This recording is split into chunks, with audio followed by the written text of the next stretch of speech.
Galaxy News Hour live. जुनसुकै अदालतमा चलिरहेका गम्भीर फौजदारी कसुरका मुद्दा राजनैतिक आडमा फिर्ता लिन सकिने गरी सरकारले संसदमा दर्ता गराएको विधेयकलाई लिएर संवैधानिक अङ्ग राष्ट्रिय मानवाधिकार आयोगले आज गम्भीर सरोकार प्रकट गरेको छ। आयोगले आज पत्रकार सम्मेलन नै गरी सरकारको यस कदमप्रति आपत्ति प्रकट गर्दै संसदमा विचाराधीन विधेयक सच्याउन पनि सम्बद्ध पक्षको ध्यानाकर्षण गराएको छ। दण्डहीनतालाई प्रशय दिने र न्यायालयको अधिकार राजनीतिक दलका नेताको हातमा पुर्याउने गरी आएको यस विधेयकको समाजका अन्य तबकाबाट पनि विरोध र टिक्का टिप्पणी भइरहेकै थिए। संसदका सदस्यहरूले पनि यसमा छिटपुट रूपमा यो आवाज उठाइरहेकै थिए। देशको संवैधानिक आयोगले नै सार्वजनिक विरोध जनाएपछि यसको गम्भीरता थप उजागर भएको छ। देशको संवैधानिक आयोगले जनाएको यस खालको सरोकारलाई सरकार, संसद र राजनीतिक दलहरूले सामान्य रूपमा लिन मिल्दैन। किनभने कुनै दलको सदस्य भयो वा दलले संरक्षण दिए भने जस्तासुकै अपराधी पनि फुलमाला लगाएर निस्कनेछन्। पीडितहरू झन असुरक्षित हुनेछन्। राजनीतिको अपराधीकरण झन मौलाउनेछ। देशको राजनीतिमा विधिवत रूपमा अपराध र अपराधीलाई घुसाउने यस खालका कानुन संसदबाट पारित भएमा यो समाज निहत्था नागरिकका लागि बस्न लायक छैन भन्ने सन्देश जानेछ। अझ द्वन्द्वकालीन मुद्दाको छानबिन गर्न बनाइएका सत्य निरूपण तथा मेलमिलाप र बेपत्ता छानबिन आयोगको औचित्य पनि समाप्त हुनेछ। गौर हत्याकाण्डका पीडितले कहिल्यै न्याय पाउने छैनन्। त्यसैले प्रतिनिधि सभाबाट पारित भई हाल राष्ट्रिय सभामा विचाराधीन रहेको केही नेपाल ऐन संशोधन गर्न बनेको विधेयक 2080 कुनै पनि हालतमा रोक्नुपर्छ।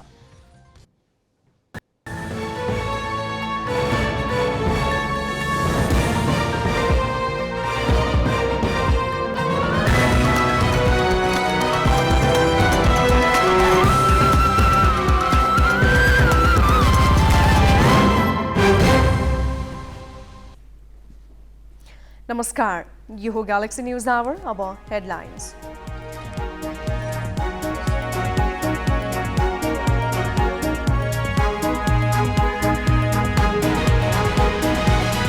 ललिता निवास प्रकरणमा भातबटनी सञ्चालक गुरुङ सहित 3 जनालाई हिरासतमै राखेर अनुसन्धान गर्न बाटो खुला। न्यायाधीश खतिवडाको आदेश खारेज। सचिव राउत विदेश जान नपाउने गरी दिए। कांग्रेस केन्द्रीय समिति बैठकमा आरोप प्रत्यारोपको श्रृङ्खला जारी। महामन्त्रीद्वय विरुद्ध सभापति पत्नी राणाको आक्रोश। संगठन सुधारको प्रस्तावलाई एनजिओको अपेक्षा पत्रको संज्ञा। राजनीतिक आधारमा मुद्दा फिर्ता लिन सक्ने विधेयकमा मानव अधिकार आयोगको आपत्ति। हुबहु पारित गरिए संक्रमणकालीन न्यायिक संयन्त्रकै औचित्य नरहने ठहर। सत्तापक्षकै सांसदले मागे गृह र अर्थमन्त्रीको राजीनामा। सुन तस्करी प्रकरणमा निष्पक्ष छानबिनका लागि राजीनामा दिएर सहयोग गर्नुपर्ने तर्क। फिफा महिला विश्वकपमा स्पेनको शानदार सुरुवात। कोस्टारिका 3-0 गोलले पराजित। स्विजरल्यान्डले फिलिपिन्सलाई 2-0 हरायो। नाइजेरिया र क्यानाडाले अङ्क बाँडे।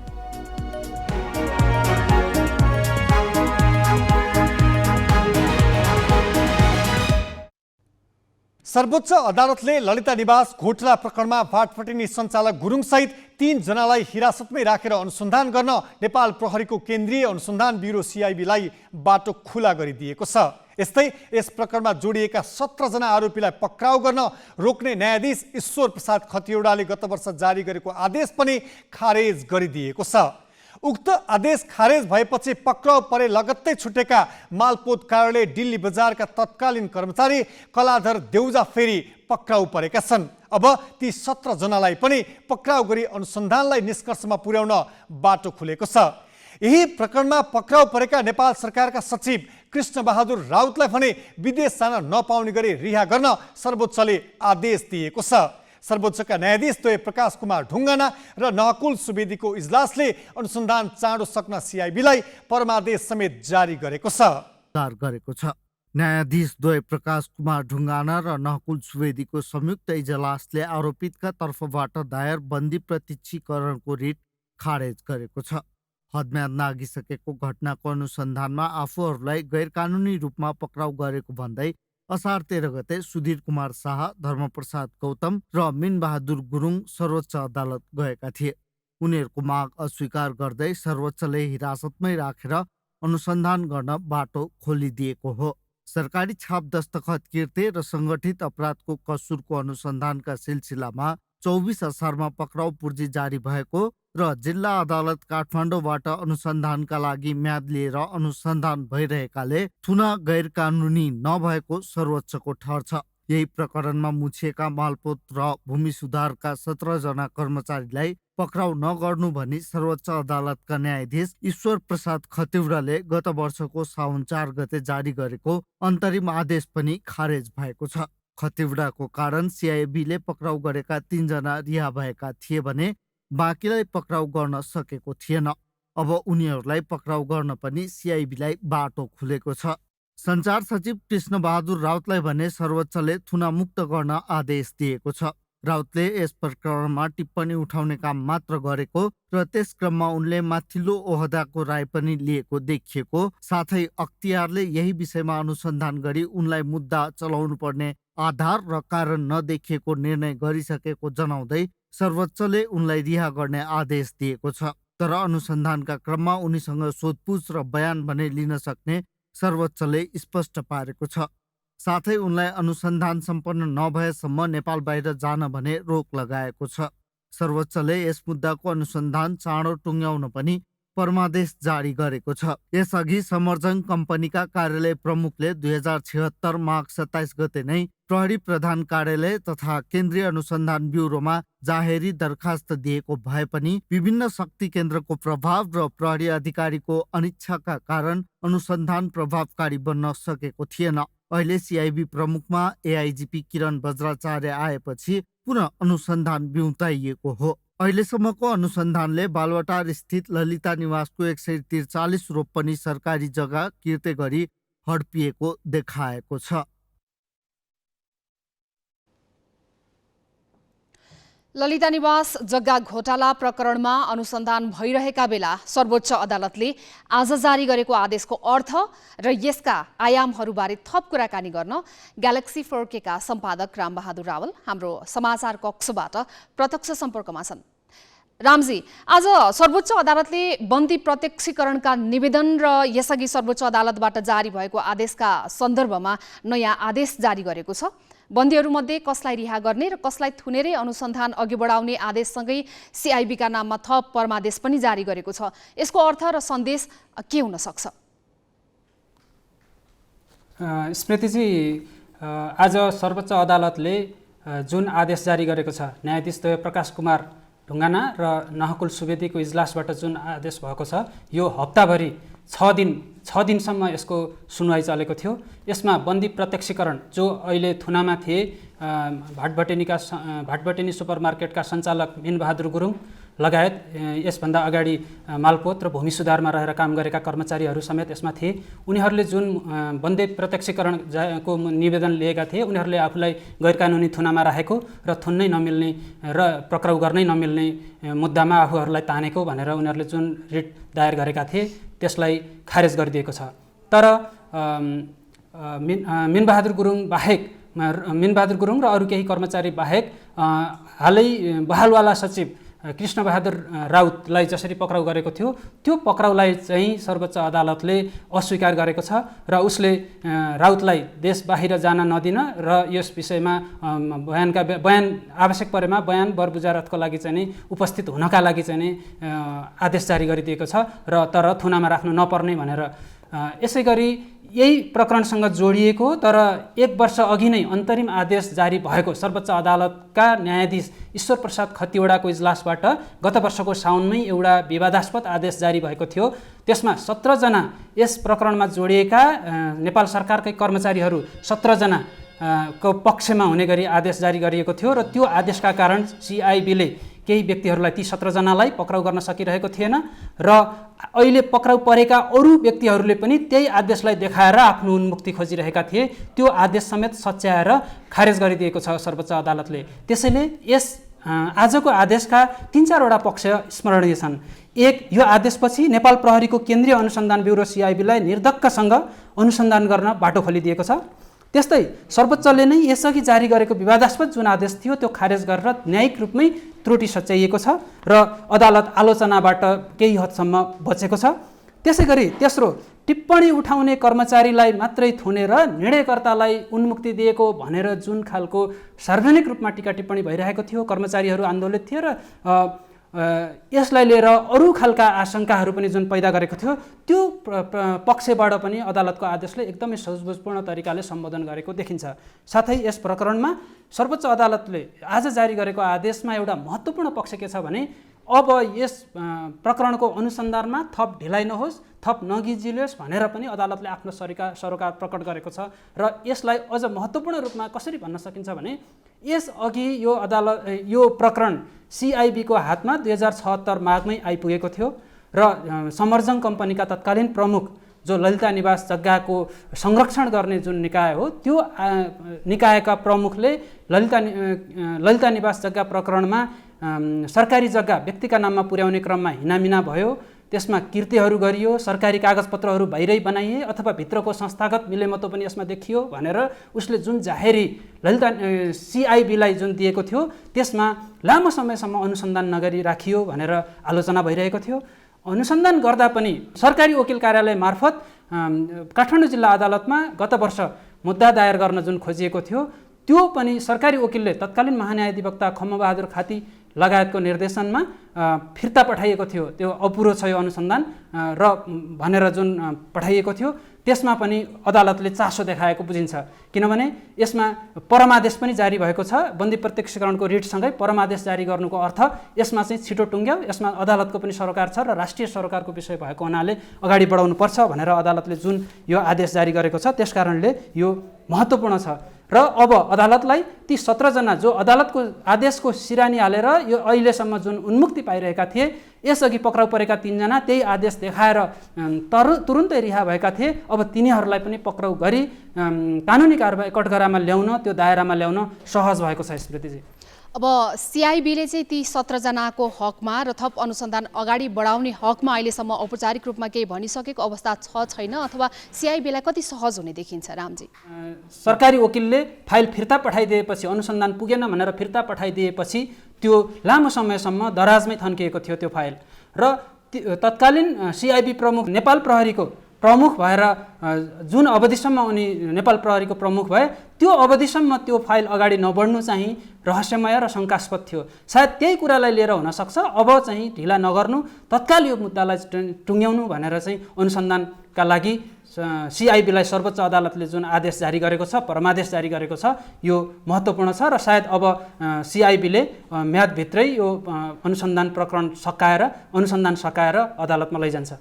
हस्, धन्यवाद रामजी थ्याङ्क यू कुराकानीका लागि। हामीसँग ग्यालेक्सी 4K का सम्पादक रामजी हुनुहुन्थ्यो यतिखेर न्युज रुमबाट प्रत्यक्ष। आज मात्रै ललिता निवास जग्गा घोटाला प्रकरणमा सर्वोच्च अदालतले जारी गरेको आदेशको अर्थ र यसका आयामहरू के हुन सक्छन्, यसमा विस्तृत हामीसँग कुराकानी गर्दै अब केही न्युज संक्षेपमा। सत्तापक्षकै सांसदले गृहमन्त्री र अर्थमन्त्रीको राजीनामा मागेका छन्। सिंहदरबारमा आज बसेको कानुन न्याय तथा मानवाधिकार समितिको बैठकमा कांग्रेस सांसद सुनिल शर्माले सुन तस्करी प्रकरणमा नाम जोडिएपछि निष्पक्ष छानबिनमा सघाउन गृहमन्त्री र अर्थमन्त्रीले राजीनामा दिनुपर्ने बताएका हुन्।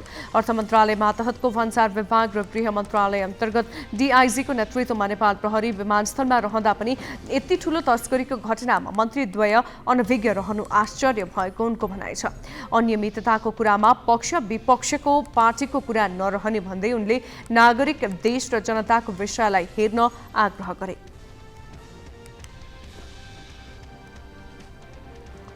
उपप्रधान तथा गृहमन्त्री नारायण काजी श्रेष्ठले सुन तस्करी प्रकरणमा संलग्न जो कोही भए पनि कारबाहीको दायरामा ल्याउने प्रतिबद्धता जनाएका छन्। अध्यागमन विभाग र भन्सार कार्यालयको अनुगमन गर्न आज बिहान त्रिभुवन अन्तर्राष्ट्रिय विमानस्थल पुगेका गृहमन्त्री श्रेष्ठले भ्रष्टाचार र अपराधमा कसैलाई पनि नछाड्ने बताएका हुन्। सुन तस्करी लगायतका अपराध नियन्त्रणमा सरकारले सावधानी अपनाउन नसकेको स्वीकार गर्दै उनले आगामी दिनमा यस्तो अवस्था नआउने गरी योजना ल्याउने घोषणा गरे। सरकारले भ्रष्टाचार लगायतका गतिविधिलाई अन्त्य गर्ने अभियान सुरु गरेकाले त्यसलाई निष्कर्षमा पुर्याएरै छाड्ने उनको भनाइ छ।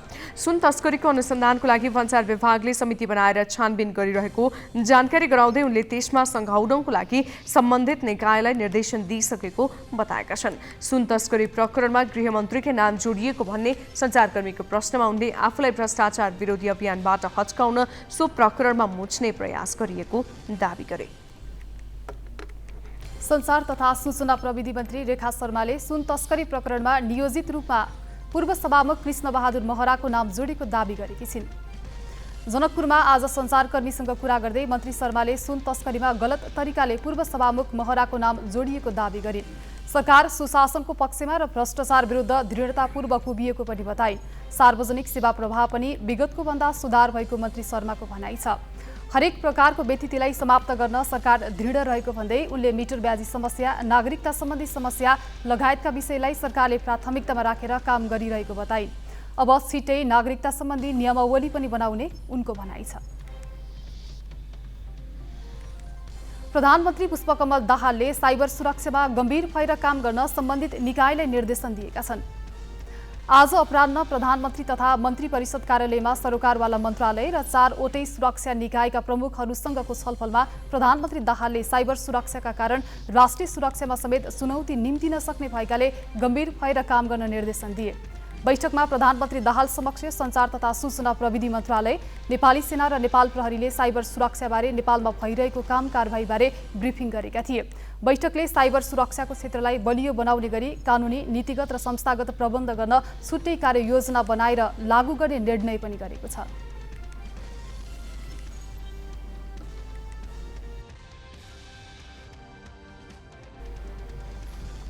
बाँकी प्रसङ्ग स्मृति मल्लबाट। नेपाली काङ्ग्रेसमा सबैभन्दा विवादास्पद पात्र मध्येमा पर्छिन् आर्जु राणा देउवा। काङ्ग्रेस सभापति एवं उनका पति शेरबहादुर देउवाको आडमा अवसर ओगट्ने र अनधिकृत शक्ति अभ्यास गर्ने गरेको आरोपदेखि पछिल्लो पटक नक्कली भुटानी शरणार्थी प्रकरणमा समेत उनको नाम लिएर एक अभियुक्तले ठूलै रकम बुझाएको भनेको टेपका कारण समेत उनी विवादित नै रहिन्। उनका यिनै भूमिकालाई लिएर काङ्ग्रेसभित्र ठूलो विरोध र असन्तुष्टि छ। तिनै विवादित नेत्री राणा काङ्ग्रेस केन्द्रीय समितिको बैठकमा महामन्त्री गगन थापाले प्रस्तुत गरेको प्रस्तावको आलोचनामा उत्रिन्। उनले महामन्त्रीको नीतिलाई एनजिओको अपेक्षा सूची जस्तो मात्र भनिनन्, बरु पार्टीको मत बढाउनका लागि सुझाव समेत दिइन्। 1 वर्षको अन्तरालमा सानेपामा बसेको नेपाली काङ्ग्रेस केन्द्रीय समिति बैठकमा महामन्त्रीले प्रस्तुत गरेको प्रस्तावमा केन्द्रीय सदस्यले धारणा राख्ने क्रम जारी छ। संस्थापन निकटबाट सभापतिको समर्थन अनि इतरबाट सभापति विरुद्ध प्रहार नौलो भएन। यसबीचमा शुक्रबार संस्थापन निकट केही नेता समेतले संगठन सुधारका लागि सुझाव दिए भने आफ्नै भित्रबाट आलोचना भइरहँदा केही मन्त्रीले गल्ती गरेकामा आत्मालोचना पनि गरे। तर प्रत्यक्ष चुनावमा पराजित भएकी र समानुपातिक सूचीमा 2 पटक परेर सांसदको लोगो टाँसिरहेकी सभापति शेरबहादुर देउवा पत्नी आर्जु देउवाको प्रस्तुति भने केही रोचक थियो। नेता पत्नीको प्रभावमा सांसद बन्न सफल भएको भन्दै आलोचित देउवा केन्द्रीय समिति बैठकमा सुरुमै महामन्त्रीहरू विरुद्ध उत्रिन्। महामन्त्री तथा संस्थापन इतरले आक्रमणको तारो बनाइरहँदा उनले महामन्त्रीको नीति विरुद्ध प्रश्न मात्र गरिनन्, संगठन सुधारका लागि प्रस्तुत प्रस्तावलाई एनजिओको अपेक्षा मात्र भनेर टिप्पणी गरिन्। र म अलिकति अचम्बित पनि भएँ, किन मैले चाहिँ महामन्त्रीको प्रतिवेदन भनेको राजनीतिक दस्तावेज हुन्छ होला भनेर सोचेको थिएँ। तर यो राजनीतिक दस्तावेज भन्दा पनि एउटा एनजिओको विश लिस्ट जस्तो मलाई लाग्यो। धेरै कार्यक्रम गर्ने, तर कार्यक्रमको उपलब्धि के हो त? र यो नम्बर बढाएर केही हुँदैन। मलाई यस्तो जिल्लाहरू थाहा छ जहाँ चाहिँ ओडाहरू थाहा छ जहाँ चाहिँ ओडामा भएका केन्द्रीय सदस्य क्रियाशील सदस्य भन्दा कम भोट आएको ओडाहरू मलाई थाहा छ। यहाँ तपाईँहरू सबैलाई थाहा होला सायद। त्यस्तो हुल मात्रै बोकेर के काम? विगतमा संसददेखि अन्य सार्वजनिक थलोलाई आफू विरुद्धका आरोपको खण्डनका लागि उपयोग गर्ने देउवाले शुक्रबार केन्द्रीय समिति बैठकलाई भने महामन्त्री गगन थापा र उनका समर्थकलाई आरोपित गर्न त उपयोग गरिनै आफूलाई आदर्शवान देखाउनका लागि पार्टीलाई बलियो बनाउन सकिने उपाय पनि सुझाइन्। नेपाली कांग्रेस भनेको के हो, किन कांग्रेस बन्ने भनेर अनि मात्रै त्यो के सिकेको आधारमा मात्रै कमिटमेन्ट देखेपछि मात्रै हामी क्रियाशीलता दिनु पर्यो। अरूले दियो भनेर हामी किन रेसमा दौडिने? अरू त भर्खर बनिरहेको पार्टी हो। हाम्रो भोट हामी आफै काटिरहेको छौँ, कसैले पनि हामीलाई हराउन सक्दैन। आर्जुले यति भनिसकेपछि संस्थापन पक्षका अन्य केन्द्रीय सदस्यले पनि महामन्त्रीहरूका कारण पार्टीको बदनामी भइरहेको भन्न समेत भ्याए। बालकृष्ण खाँड पक्राउ पर्दा गृहमन्त्रीलाई धन्यवाद दिन जाने तर विभिन्न प्रकरणमा जोडिएका अरू दलका नेता विरुद्ध भने शब्दसम्म नखर्चिएको भन्दै उनीहरूले महामन्त्रीहरूलाई आक्रमणको तारो बनाए। सुनको पक्रिँदाखेरि म यहाँ साथीहरूलाई भन्न चाहन्छु, गृहमन्त्रीको नाम आएको छ, माओवादी नेता महराको नाम आएको छ, केपी ओलीको नाम आएको छ। यो विषयमा हाम्रो साथीहरूले बोल्ने कि नबोल्ने जाउँ न त, नारायण काजीको चाहिँ नाम आइसकेको छ, उहाँको विषयमा चाहिँ राजीनामा माग्न जाउँ। यो सुनको विषयमा छानबिन हुने कि नहुने, हाम्रो साथीहरू अब गृहमन्त्रीका जाने कि नजाने, म यो प्रश्न गर्न चाहन्छु। साथीहरूले आफ्नै नेतालाई खुइल्याउने, आफ्नै सभापतिलाई खुल्याउने अनि आफ्नै सभापति र नेतालाई खुलाएर म ठुलो हुन्छु भन्ने हो। सङ्गठित रूपमा, योजनाबद्ध रूपमा, अभियानका रूपमा काङ्ग्रेसको विरुद्ध सामाजिक सञ्जालमा प्रहार छेडिएको छ भनिन्छ, सुनिन्छ। यसका पछाडि अन्तर्राष्ट्रिय सङ्गठनहरू अराजक उदारवादको नाममा अराजकतावादलाई प्रोत्साहन दिने जर्ज सोरोसका फाउन्डेसनका पैसाहरू, ज्ञात अज्ञात धार्मिक सम्प्रदायबाट पठाइएका पैसाहरू नेपालको राजनीतिमा प्रयोगमा आएका छन् भन्ने पनि सुनिएको छ। तर बैठकमा संस्थापन इतर केन्द्रीय सदस्यहरू चाहिँ पार्टी संगठन सङ्कटकै अवस्थामा आइपरेको भन्दै सुधारतिर अघि नबढे भावी बाटो कठिन हुने बताइरहेका थिए। त्यसकारण केही संवैधानिक प्रावधानहरूलाई संशोधन गर्नका निम्ति नेपाली कांग्रेसले नेतृत्व गर्नुपर्छ भन्ने मलाई लाग्छ। समावेशी समानुपातिक प्रतिनिधित्वको व्यवस्था हुने गरी प्रतिनिधि सभाको प्रत्यक्ष निर्वाचन हुने व्यवस्था गरिनुपर्छ। अब हाम्रो पार्टीका आन्तरिक चुनावहरू सबै पार्टी सदस्यले मतदान गरेर हुने व्यवस्था गरौँ। पूर्ण प्राइमरी इलेक्सन सुनिश्चित गर्ने व्यवस्था गरौँ। अब केन्द्रबाट टिकट दिएर कार्यकर्ता र जनताले अथवा लादिने जुन खालको स्थिति छ त्यसलाई अन्त्य गरौँ। टिकट कार्यकर्ता र जनताले नै दिने, निर्वाचन उनीहरूले जिताउने व्यवस्था हामीले गरौँ। हामीले सम्हाल्न सकेनौँ यो भ्रष्टाचारको केसबाट भने हामी अर्को वर्ष ब्ल्याकलिस्टमा पर्ने खतरा छ। त्यसमा भ्रष्टाचारको सम्बन्धमा नेपाली कांग्रेस कडा साथ खबरदारी गर्छ। संस्थापन निकट भए पनि केही केन्द्रीय सदस्यले पार्टी अहिले कमजोर अवस्थामा पुग्नुमा नीतिका साथै कार्यशैलीमा पनि बदलाव ल्याउनु पर्ने स्वीकार गरे। नयाँ पुस्ता विकसित भएका बेला उनीहरूलाई आकर्षित गर्ने योजना ल्याउनु पर्ने उनीहरूको सुझाव थियो।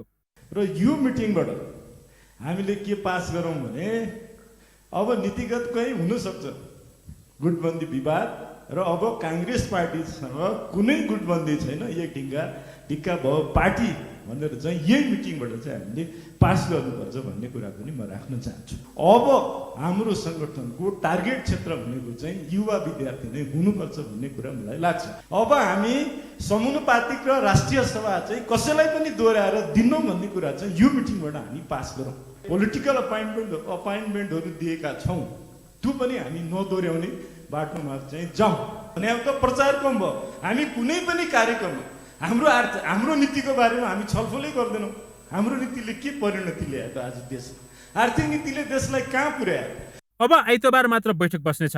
4 दिनदेखिको छलफलमा संगठन सुधार र नेतृत्वको प्रतिरक्षामा आरोप प्रत्यारोप र प्रतिरक्षाको श्रृङ्खला चलिरहेको छ। तर यसलाई गल्ती सच्याउने र सुधार गर्ने बाटोमा लिनुको साटो शक्ति प्रदर्शन र शक्ति विस्तारको दाउका रूपमा मात्र संस्थापन र इतर पक्षले लिएमा भने कांग्रेस सुधारभन्दा झन कमजोर बन्ने बाटोमा जान सक्नेछ। पवन पौडेल, ग्यालेक्सी फोके, काठमाडौँ।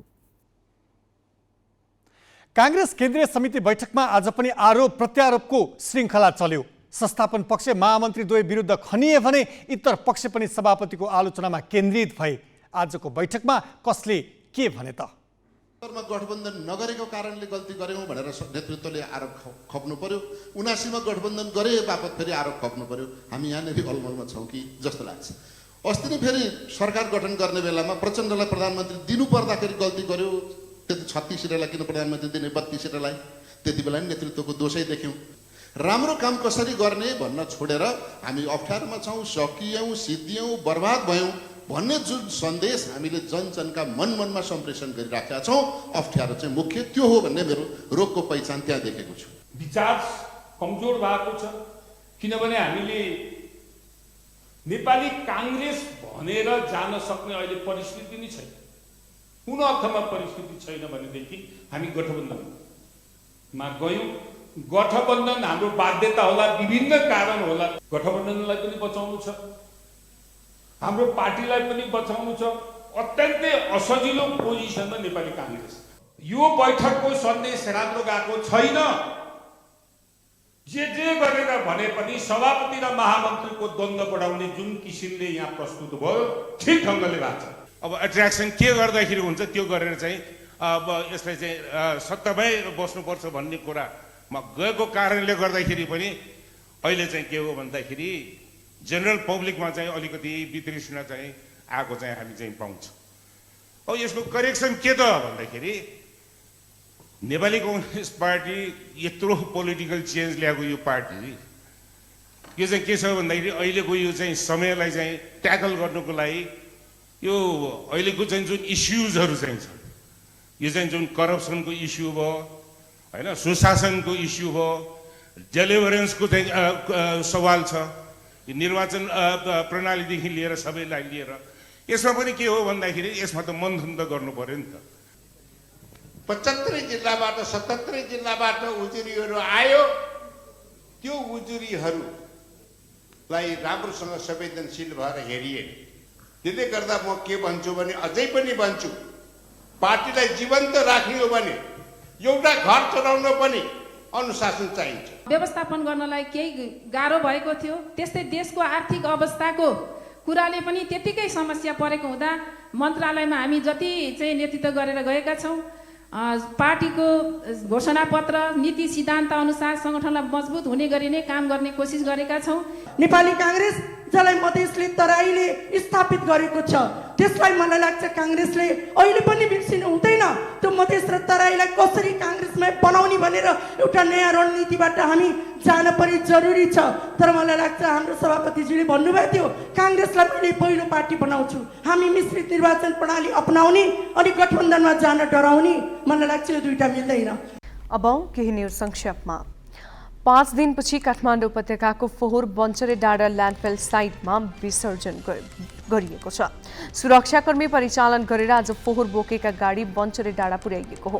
काठमाडौँबाटै फोहोर बोकेका 150 वटा गाडीलाई स्कटिङ गर्दै नेपाल प्रहरी र सशस्त्र प्रहरीले बन्चरे डाँडा पुर्याएका हुन्। फोहोर र मान्छे छुट्याउनु पर्ने भन्दै नुवाकोटको ककनी गाउँपालिका र धादिङको धुनीबेसी नगरपालिकाका स्थानीयले 5 दिनदेखि फोहोरका गाडी रोकेका थिए। आज पनि फोहोर बोकेका गाडीलाई सिस्डोलमा अवरोध गर्न खोजेपछि प्रहरीले बल प्रयोग गरेको थियो। काठमाडौँ महानगरपालिका सहित 17वटा स्थानीय तहबाट निस्केका 10-12 टन फोहोर दैनिक रूपमा बन्चरे डाँडामा फालिँदै आएको छ।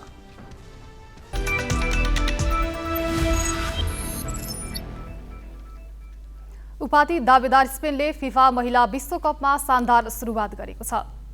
विलिङटन रिजनल स्टेडियममा आज भएको खेलमा स्पेनले कोस्टारिकालाई 3-0 गोलले हरायो। 7 मिनेटको अन्तरालमा स्पेनले 3 गोल गर्यो।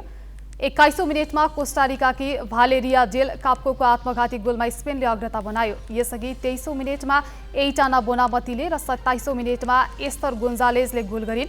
स्पेनले पहिलो हाफमै 3-0 को अग्रता बनायो। दोस्रो हाफमा दुवै टोलीबाट गोल हुन नसक्दा स्पेनले 3-0 गोलको जितमा 3 अङ्क जोड्यो। अर्को खेलमा स्विजरल्यान्डले फिलिपिन्सलाई 2-0 गोलले हरायो। न्युजिल्यान्डको डुनेडिन रङ्गशालामा भएको खेलमा स्विजरल्यान्डको जितमा रामोना बसमान र सेरैना पियुवेलले गोल गरे। जितमा स्विजरल्यान्ड 3 अङ्क जोड्दै समूहको शीर्ष स्थानमा रहेको छ। न्युजिल्यान्डको पनि 3 अङ्क नै रहे पनि गोल अन्तरमा पछि छ। नर्वे र फिलिपिन्स अङ्कविहीन छ। आजै भएको समूह बी को खेलमा इजरायल र क्यानाडाले गोल रहित बराबरी खेल्दै अङ्क बाँडे। विश्वकप अन्तर्गत भोलि 4 खेल हुनेछन्। समूह सी मा जाम्बिया र जापानले प्रतिस्पर्धा गर्नेछ। समूह डी मा इङ्ल्यान्ड र हाइटी तथा डेनमार्क र चीन बीच प्रतिस्पर्धा हुँदा समूह ई मा अमेरिका र भियतनाम बीच खेल हुनेछ। नेपाली राष्ट्रिय क्रिकेट टिमले एसिया कपको तयारी श्रीलङ्कामा गर्ने भएको छ। एसिसी मर्जिङ टिम एसिया कप खेलेर नेपाली टिमले थप 15 दिन श्रीलङ्कामा नै हाई विशेष प्रशिक्षण गर्ने नेपाल क्रिकेट सङ्घ क्यानले जनाएको छ। इमर्जिङ टिम एसिया कपमा नेपाल भारतको ए टिमसँग 9 र पाकिस्तानको ए टिमसँग 4 विकेटले पराजित हुँदै समूह चरणबाट बाहिरिएको थियो। साथै यही दौरान नेपालले 4 वटा ब्यास खेल खेल्ने पनि तय भएको छ। अहिले पानी पर्ने सिजन भएकोले नेपालमा तयारी राम्रो नहुने भएकोले क्यानले यो व्यवस्था गरेको हो। यो विशेष प्रशिक्षणका लागि केही खेलाडी श्रीलङ्का जानेछन्। इमर्जिङ कपको लागि नेपालको टोलीमा सन्दीप लामिछाने, दिपेन्द्र सिंह ऐरी, करण केसी, आरिफ शेख र ज्ञानेन्द्र मल्ल छैनन्।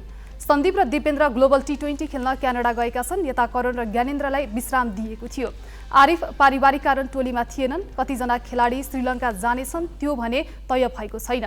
एसिया कपमा नेपालले भदौ 13 गते मुल्तानमा पाकिस्तानसँग खेल्नेछ। यस्तै नेपाल र भारत बीचको खेल भने श्रीलङ्कामा भदौ 18 गते हुनेछ। समूह ए मा नेपाल, भारत र पाकिस्तान छन्। समूह बी मा बङ्गलादेश, श्रीलङ्का र अफगानिस्तान छन्। हरेक समूहको शीर्ष 2 टोली सुपर 4 मा पुग्नेछन्। काबा बीच भलिबल च्याम्पियनसिपमा रजत पदक विजेता नेपाली महिला र पुरुष भलिबल टोलीलाई नेपाल भलिबल सङ्घले सम्मान गरेको छ। सङ्घले एक कार्यक्रमका बीच आज राष्ट्रिय खेलकुद परिषद राखेपका उपाध्यक्ष शिव कोइराला र सङ्घका अध्यक्ष जितेन्द्र बहादुर सन्त लगायतले पदक विजेता महिला टोलीकी कोपिला उप्रेती र कमला पुन तथा पुरुष टोलीका दिलबहादुर सुनार र मानबहादुर श्रेष्ठलाई नगदसहित सम्मान गरेका हुन्। उनीहरूलाई नगद 25,000 र सम्मान पत्र प्रदान गरिएको छ। सङ्घले टोलीका प्रशिक्षक भरत शाह र व्यवस्थापक जुनुपुन मगरलाई पनि नगद 25,000 रुपैयाँ सहित सम्मान गरेको छ। सन् 2022 को डिसेम्बर 28 देखि 30 तारिकसम्म बङ्गलादेशको कक्स बजारमा सम्पन्न प्रतियोगितामा नेपालका पुरुष र महिला दुवै टोलीले रजत पदक जितेका थिए। राष्ट्रिय भलिबल टिमको कप्तानबाट बर्खास्त भएका हरिहजुर थापाले 19औं एसियाली खेलकुद नखेल्ने भएका छन्। NBA महिला तथा पुरुष क्लब लिग भलिबल दौरान दर्शकमाथि हातपात गरेका आर्मीका खेलाडीहरू कारबाहीमा पर्दा हरिहजुरलाई कप्तानको जिम्मेवारीबाट हटाइएको थियो। कप्तानबाट बर्खास्त गरिए पनि उनलाई एसियाली खेलकुदको लागि भने टिममा स्थान दिएको थियो।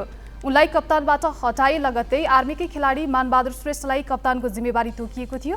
सायद यही कारणका कारण हरिहजुरले सामाजिक सञ्जाल मार्फत एसियाली खेलकुदको बन्द प्रशिक्षणमा स्वास्थ्यको कारण देखाउँदै सहभागी नहुने बताउँदै सहभागी अन्य खेलाडीहरूलाई शुभकामना दिएका छन्। सङ्घले गत महिना मात्र हरिहजुरलाई राष्ट्रिय टोलीको कप्तान नियुक्त गरेको थियो। इमरानले राष्ट्रिय टोली प्रशिक्षणमा सहभागी नहुने निर्णय गरेपछि हरिहजुर नयाँ कप्तानमा नियुक्त भएका थिए। हरिहजुरको कप्तानीमा नेपालले किर्गिस्तानमा काबा नेसन्स लिग खेलेको थियो, जसमा नेपालले सबै 6 खेल गुमाएको थियो। बाँकी प्रसङ्ग नवराज पाण्डेबाट। राजनीतिक सम्झौताबाट भएको सहमतिको आधारमा जुनसुकै प्रकारका मुद्दा फिर्ता लिन सक्ने गरी सरकारले ल्याएको विधेयकप्रति राष्ट्रिय मानवाधिकार आयोगले आपत्ति जनाएको छ। प्रतिनिधि सभाबाट पारित भई हाल राष्ट्रिय सभामा विचाराधीन रहेको केही नेपाल ऐन संशोधन गर्ने बनेको विधेयक 2080 को दफा 64 मा रहेको मुलुकी फौजदारी कार्यविधि संहिता 2074 को दफा 116 पछि दफा 116 क थप गरी शान्तिपूर्ण राजनीतिको मूलधारमा ल्याउन मुद्दा फिर्ता लिन सकिने प्रावधान राखिएको छ। आज पत्रकार सम्मेलन गरी आयोगका अध्यक्ष तपबहादुर मगरले यो प्रावधान नहटाए संक्रमणकालीन न्यायिक संयन्त्रकै औचित्य नरहने भन्दै विधेयक सच्याउन माग गरे। विधेयक हुबहु पारित भए मुलुकमा मानवाधिकार उल्लङ्घन र दण्डहीनता मौलाउने आयोगको ठहर छ। जुनसुकै राजनीतिक दल वा समूहले हिंसात्मक तथा गम्भीर प्रकृतिका फौजदारी अपराध गरेको खण्डमा समेत राजनीतिक दल वा समूहका नेता कार्यकर्ताहरू राजनीतिक सहमति मार्फत कानुनी कारबाहीको दायराबाट उम्कन सक्ने देखिन्छ। सक्षम अदालतबाट न्यायिक परीक्षण हुन नपाउने वा न्यायिक परीक्षण भइसकेको अवस्थामा मुद्दा फिर्ता लिने कार्यले दोषीले उन्मुक्ति पाउने र आम जनसाधारणमा न्याय प्रणालीप्रति विश्वसनीयता ह्रास हुँदै जाने खतरा हुन्छ। गौर हत्या जस्तो नरसंहारको घटना, द्वन्द्वकालीन हत्या, यौन हिंसा, बेपत्ता जस्ता मुद्दा समेत ओझेलमा पर्न सक्दछन्। सङ्क्रमणकालीन न्यायिक संयन्त्रहरू औचित्यहीन हुन पुग्दछन्। यसबाट विगत 17 वर्षदेखि न्यायको पर्खाइमा रहेका द्वन्द्व पीडितहरू समेत न्यायको अधिकारबाट वञ्चित हुने प्रबल सम्भावना रहन्छ। सङ्क्रमणकालीन न्यायको समाप्ति हुन जान्छ। गम्भीर मानव अधिकार उल्लङ्घनका विषयमा यो वा त्यो बहानामा कुनै पनि दोषीलाई कुनै पनि प्रकारबाट उन्मुक्ति दिने कार्यमा आयोग सहमत हुन सक्दैन। आयोगले विगतदेखि नै नेपाल सरकार र सम्बद्ध पक्षलाई यस विषयमा पटक पटक पत्राचार, ध्यानाकर्षण र सुझाव प्रस्तुत गर्दै आएको छ, तर आयोगका सुझावहरू कारण हुन सकेको छैन। फौजदारी न्यायको सिद्धान्त अनुसार अपराध पीडितको न्यायिक हकको सुनिश्चित गर्ने र शान्ति सुरक्षाको सुव्यवस्था कायम गर्ने दायित्व राज्यको हुन्छ। राज्य आफ्नो यस दायित्वबाट पन्छिनु हुँदैन भन्नेमा आयोग दृढ छ। फौजदारी न्याय प्रशासनको दायरालाई सङ्कुचन गर्ने गरी कुनै पनि मुद्दालाई राजनीतिक आवरण दिई दोषीलाई उन्मुक्त दिँदै जाने हो भने कानुनी शासन र लोकतन्त्रको मर्म एवं भावनामा नै प्रश्न चिन्ह खडा हुन्छ। यसतर्फ सम्बन्धित पक्ष सचेत हुनै पर्दछ। संघीय संसद सचिवालयले देशका 7 प्रदेशका सभामुख, उपसभामुख र सचिवहरूसँग संसद सञ्चालन र समन्वयबारे अन्तर्क्रिया गरेको छ। काठमाडौँको चन्द्रागिरीमा शुक्रबार आयोजित अन्तर्क्रिया कार्यक्रममा संघीय संसदका दुवै सदनका प्रमुखहरूले संघीय लोकतान्त्रिक गणतन्त्रात्मक व्यवस्थालाई बचाउन संसदले प्रभावकारी भूमिका खेल्नुपर्नेमा जोड दिएका छन्। कति गम्भीर बन्न सक्छौँ, कति दायित्वबोधबाट प्रेरित हुन सक्छौँ र त्यसको आधारमा हामी कति मेहनत गर्न सक्छौँ। त्यो मेहनतको परिणामस्वरूप हामीले संसदलाई ठिक ढङ्गमा सञ्चालन गर्ने, उपयुक्त खालका विधेयकहरूलाई ऐनमा परिणत गर्ने अथवा कानुन बनाउने, बनाएका कानुनहरू सरकार मार्फत कार्यान्वयन गर्ने, सरकारले ठिक ढङ्गमा कानुनहरू निर्माण गरेको थियो तर कार्यान्वयन गर्न सकेन भने त्यसलाई नियन्त्रण गर्ने, त्यसलाई निर्देशन गर्ने र त्यसलाई त्यो कानुनलाई जनताको हितमा, राष्ट्रको हितमा हाम्रा उद्देश्य अनुरूप खास गरिकन समाजवादी समाज निर्माण गर्ने, जनताको जीवन सुखी बनाउने, राष्ट्रलाई स्वतन्त्र, स्वाधीन र शक्तिशाली बनाउने, यो काममा कसरी प्रयोग गर्ने, यो दायित्व निर्वाह गर्ने सन्दर्भमा हाम्रा बहसहरू, छलफलहरू केन्द्रित हुनेछन् र यसमा अहिले यो व्यवस्था वास्तवमा जनताले चाहेको व्यवस्था हो, यो व्यवस्था राष्ट्रको हितमा छ, यो व्यवस्थाले 3 तहको सरकार सञ्चालन गरिरहँदा अहिले हामी यहाँ उपस्थित केन्द्रमा सङ्घमा, त्यस पछाडि प्रदेशको जिम्मा लिएका छौँ भने स्थानीय तहमा कार्यान्वयन गर्ने शक्ति ठुलो तल जनताको बिचमा काम गरिरहेको छ। अहिले विभिन्न क्षेत्रबाट हाम्रो संघीयता उचित थिएन कि जनताका आवश्यकता पूर्ति भएन कि भन्ने खालका टीका टिप्पणीहरू र संविधानको यो व्यवस्थामाथि छलफल हुनुपर्छ भन्ने मागहरू कताकति देखा पर्न थालिरहेको छ। यसलाई पनि हामीले कसरी बुझ्ने? यो व्यवस्था ल्याउनको लागि लडेकाहरू, यो व्यवस्था राम्रो छ भनेकाहरू र यही अनुसार अगाडि यसलाई राम्रो बनाएर लानुपर्छ, संघीय लोकतान्त्रिक गणतन्त्रलाई राम्रो बनाउनुपर्छ, बलियो बनाउनुपर्छ भनेर लाग्नेहरूले, त्यसका हिमायतीहरूले अब यो राम्रो छ भनेर भाषणको लटाइमा होइन, जब यो व्यवस्था थिएन राम्रो छ भनेर भाषणै गरेर अरूलाई हामीले कन्भिन्स गर्नु पर्ने थियो होला। आज हामी त्यो ठाउँमा छैनौँ। आज व्यवहारबाट राम्रो छ भनेर देखाउने ठाउँमा छौँ। स्वाभाविक हो, संविधान बनेदेखिबाट संघीयता चाहिँदैन एउटा पक्ष, त्यो राजनीतिक विचारले आस्थाले भनिरहने, अब चाहिँदैन भन्नेले भनिरहने एउटा कुरा हो, चाहिन्छ भन्नेले व्यवहारबाट चाहिँदैन भन्ने सङ्ख्या घटाउँदै लाने, बोलेर घटाउने भन्दा व्यवहारले घटाउने। अब यो बोल्नु व्यर्थ छ किनकि यति मन पराइराखेका छौँ, संघीयता मन पराएका छौँ, गणतन्त्र मन पराएका छन्, धर्मनिरपेक्षता मन पराएका छन्। अब म बोलेर केही हुन भन्ने कुरा हाम्रा गतिविधिले त्यसका पक्षधरहरूका गर्ने व्यवहारबाट नै त्यो कुरालाई प्रमाणित गर्ने र विरोधलाई निस्तेज पार्ने हो। धेरै बोलेर होइन, गरेर पक्षपात नहोस्। सभा सञ्चालन गर्ने कुरामा सभामा रहेका अथवा त्यो प्रदेश सभामा या संघीय संसदमा रहने सबै माननीय सदस्यहरूप्रति, सरकारप्रति सबैसँग हामी निष्पक्ष भएर काम गर्न सकौँ भन्ने कुरा नै हो। किनकि दलीय आग्रहबाट हेऱ्यौँ भने निष्पक्षता हुँदैन, यति मात्रै कुरा हो। दल, दर्शन, आफू कसरी आएको, भोलि कहाँ जाने, ती कुरामा त स्वाभाविक रहिरहेको छ। त्यो त्यागेर सबै कुरा छोडेको भन्ने कुराहरू होइन। तर त्यो जिम्मेवारीमा रहँदा त्योबाट असंलग्न रहौँ, कहीँ संलग्न नहौँ भन्ने कुरा नै हो।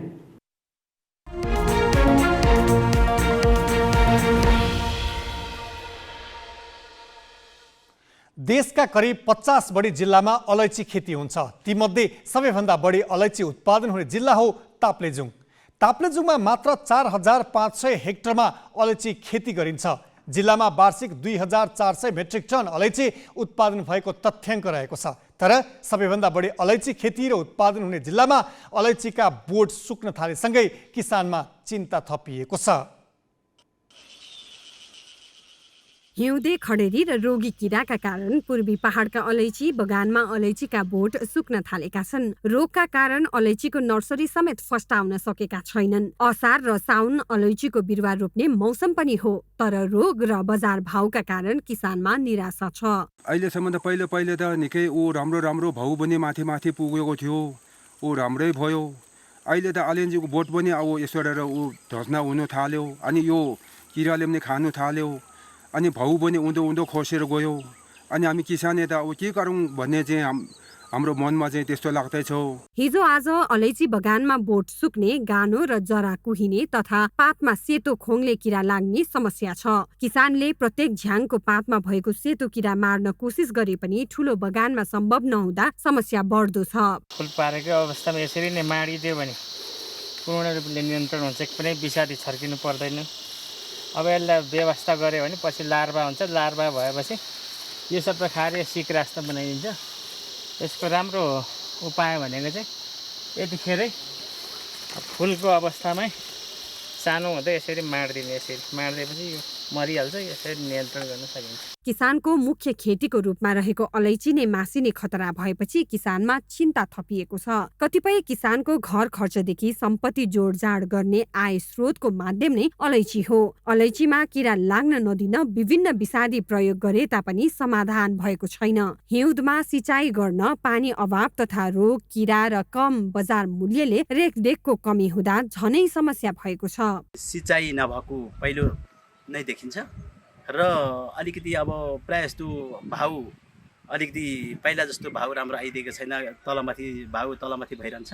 अन्य बालीको तुलनामा अलैँचीको आम्दानी बढी हुने भएकाले आलु, मकै फल्ने बारी तथा धान फल्ने खेतमा समेत अलैँची लगाउने चलन छ, जसको अन्त्य गर्दै वैकल्पिक खेतीमा लाग्नुपर्ने पालिकाको तर्क छ। यता रोग तथा किराको नियन्त्रण र निरोगी बिरुवा उत्पादन गर्न स्थानीय तह लागि परेको छ, तथापि अपेक्षाकृत उपलब्धि आउन भने सकेको छैन। अलैँचीमा अहिले रोग किरा चाहिँ नियन्त्रण गर्न नसक्नु हाम्रो सबभन्दा ठुलो अहिले चुनौतीको विषय बन्दै आइरहेको छ। अलैँचीमा अहिले प्रधानमन्त्री कृषि आधुनिकीकरण परियोजना अन्तर्गत अलैँची जोन कार्यालय छ।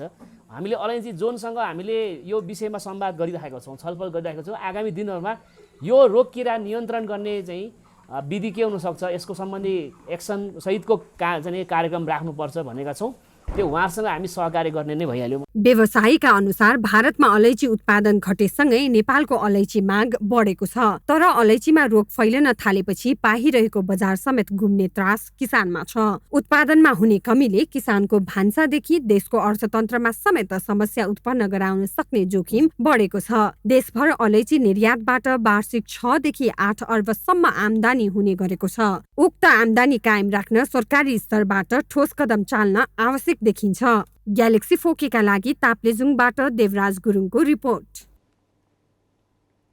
अत्यधिक गर्मीका कारण दाङमा कुखुरा मर्न थालेका छन्। लाखौं लगानीमा व्यवसाय सुरु गरेका किसान कुखुरा मर्न थालेपछि चिन्तित छन्। दाङको लमही नगरपालिका 5 का ध्रुवराज सुवेदीले 2000 ब्रोइलर कुखुरा पालेका छन्।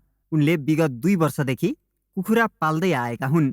2 वर्षको अवधिमा कहिल्यै गर्मीका कारण कुखुरामा समस्या आएको थिएन, तर विगत 4-5 दिनको अवधिमा गर्मीकै कारण उनको फार्मबाट 400 बढी कुखुरा मरेको उनी बताउँछन्। ठिकै भएको थियो, कहिले घाटा कहिले नाफा, अब 2-4 मर्ने यताउति भइरहेको थियो। तर अहिले चाहिँ यो लटमा चाहिँ साह्रै चाहिँ ठुलो नोक्सान भयो। मैले 2000 कुखुरा हालेको बेच्ने भएको छ। कुखुरा आज 31-32 दिनको भयो, कुखुरा मरिरहेको छ। दिनमा चाहिँ 100, 150, 200सम्म कुखुरा मरिरहेको छ। अहिलेसम्म सायद 400 भन्दा बढी नै मऱ्यो। अहिले यहाँ थुप्रो छ, यो बिहान पनि यति फालेको, दिउँसो पनि फालेको, अहिले पनि यस्तो छ।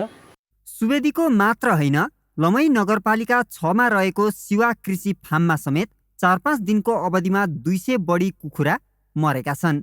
पानी नपरेका कारण गर्मी बढेपछि कुखुरा मरेको किसान बताउँछन्। शिवा कृषि फार्मका सञ्चालक टार्जन अधिकारीका अनुसार पहिलो दिन बुधबार 18, दोस्रो दिन 25 र तेस्रो दिन 48 वटा कुखुरा मरेका छन्।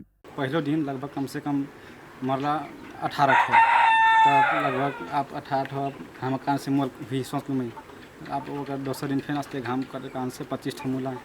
अब 25 ठो मोल आप लगभग मुर्गी कम से कम 38 दिन पुगेला। 38 दिन में लगभग मुर्गी 1.5 आइटा, खास 35 में 2 किलो पुग्न मुर्गी हुई।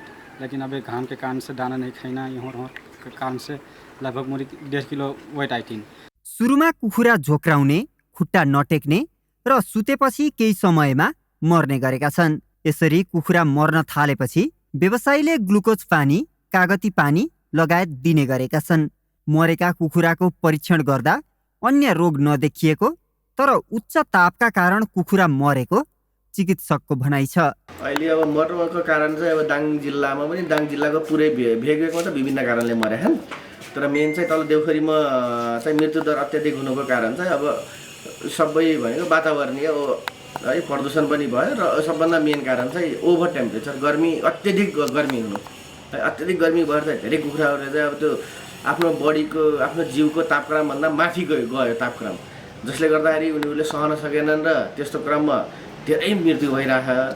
खास गरेर तराईका अधिकांश क्षेत्रमा यो अत्याधिक गर्मीको कारणले गर्दा अहिले लेसभन्दा बढी ब्रोइलर कुखुरा र लोकल कुखुरामा मृत्यु सङ्ख्या बढेको किसानको जनगुनासो पाइएको छ र हामीले फिल्डमा अनुभव गर्दा पनि यो समस्या समय हामीले देखेका छौँ र यो समस्या खास गरेर यो देउखुरी अरू क्षेत्रभन्दा अलिक बढी गर्मी हुने र चाहिँ ब्रोइलर कुखुराको चाहिँ तापक्रम शारीरिक तापक्रम 100 मोटामोटी 8सम्म रहने र चाहिँ त्यसमा पनि चाहिँ अत्याधिक तापक्रमको कारणले गर्दा ब्रोइलर कुखुरा चाहिँ हिट स्ट्रेसको कारणले गर्दा एकदम चाहिँ मृत्यु सङ्ख्या बढेको पाइरहेको छ।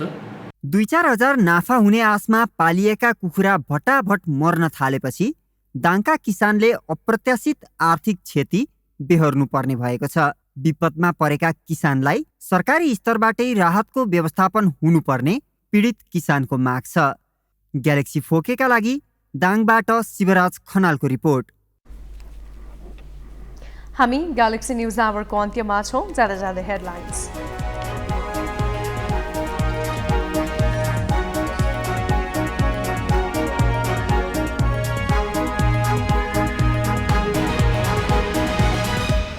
ललिता निवास प्रकरणमा भातबटेनी सञ्चालक गुरुङ सहित 3 जनालाई हिरासतमै राखेर अनुसन्धान गर्न बाटो खुला, न्यायाधीश खतिवडाको आदेश खारेज, सचिव राउत विदेशन नपाउने गरी रिहा। कांग्रेस केन्द्रीय समिति बैठकमा आरोप प्रत्यारोपको श्रृङ्खला जारी, महामन्त्रीद्वय विरुद्ध सभापति पत्नी राणाको आक्रोश, संगठन सुधारको प्रस्तावलाई एनजिओको अपेक्षा पत्रको संज्ञा। राजनीतिक आधारमा मुद्दा फिर्ता लिन सक्ने विधेयकमा मानव अधिकार आयोगको आपत्ति, हुबहु पारित गरिए संक्रमणकालीन न्यायिक संयन्त्रकै औचित्य नरहने ठहर। सत्ता पक्षकै सांसदले मागे गृह र अर्थमन्त्रीको राजीनामा, सुन तस्करी प्रकरणमा निष्पक्ष छानबिनको लागि राजीनामा दिएर सहयोग गर्नुपर्ने तर्क। र फिफा महिला विश्वकपमा स्पेनको शानदार सुरुवात, कोस्टारिका 3-0 गोलले पराजित, स्विजरल्यान्डले फिलिपिन्सलाई 2-0 हरायो, नाइजेरिया र क्यानाडाले अङ्क बाँडे।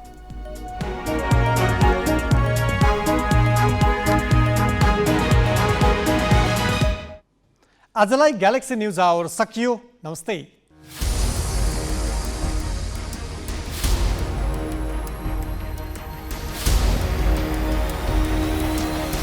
This is Galaxy News Hour Live.